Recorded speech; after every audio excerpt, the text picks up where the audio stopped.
In this video, I'll show you the mechanics of diagramming unless statements. The key here is to move as quickly as possible from the sentence that the LSAT gives you to a simple diagram on your page. Understanding this process in a mechanical way means that you won't be getting tripped up by the logic. And in fact, when we diagram unless statements on practice tests or on the official exam, it should be done mechanically. This is really all you need to know. When translating unless, it actually doesn't matter which term you assign to which side. Okay, so I'll write down a simple example, A unless B. Okay. When I say term, I mean A and B. I'm referring to the conditions in the sentence. And when I say side, I mean the left side or the right side of your conditional arrow. So as long as you negate the term you choose to be the sufficient condition, you will produce a valid statement. So let's say we decide to make A the sufficient, it would be if not A then B. And if you decide to make B sufficient, it would be if not B then A. The two possible versions, these are the two possible versions, are simply contrapositives of one another. And you can test that. If you take the contrapositive of this version, you wind up with this one. And likewise, if you take the contrapositive of this one, you wind up here. Okay, and it's important to note that unless, without, except, and all are equivalent. Unless is the one that shows up the most common on the LSAT.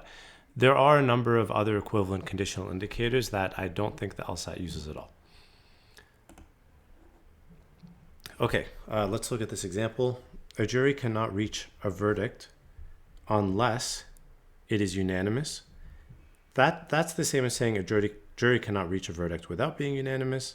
It's the same as using until or the same as using except. So if we use what we learned on the first slide, we pick one side, let's say reaching a verdict, diagram it as V. Okay, so the original text said a jury cannot reach a verdict.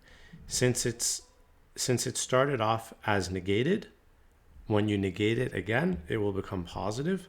So you have positive V, arrow, U. Okay. All four of these will be diagrammed in the exact same way. Okay.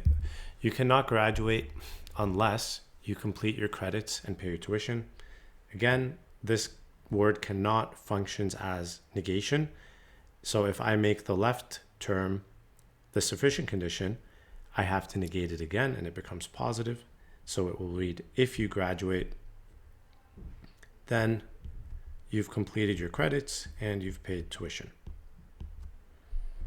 Okay.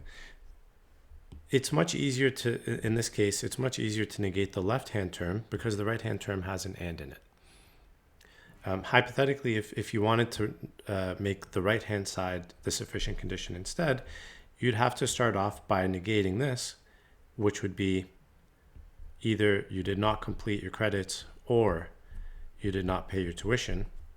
And so your diagram would look like this.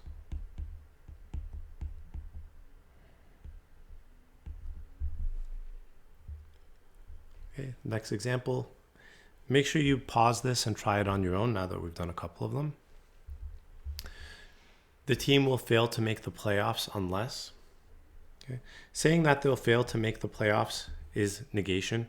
So if I make the left term the sufficient, it should say if the team makes the playoffs, then they will win their final game or the rival will lose. And the last example, again, you should pause it and try it on your own. The insurance claim will not be denied unless the damage was intentional and the police report is missing. Okay. This is quite interesting because we have the word not, which could, in some cases, function as a conditional indicator. But because this sentence uses the word unless, this not actually should be interpreted as negation. Okay, so the claim will not be denied. That will become, if the claim is denied, then the damage was intentional and the police report is missing.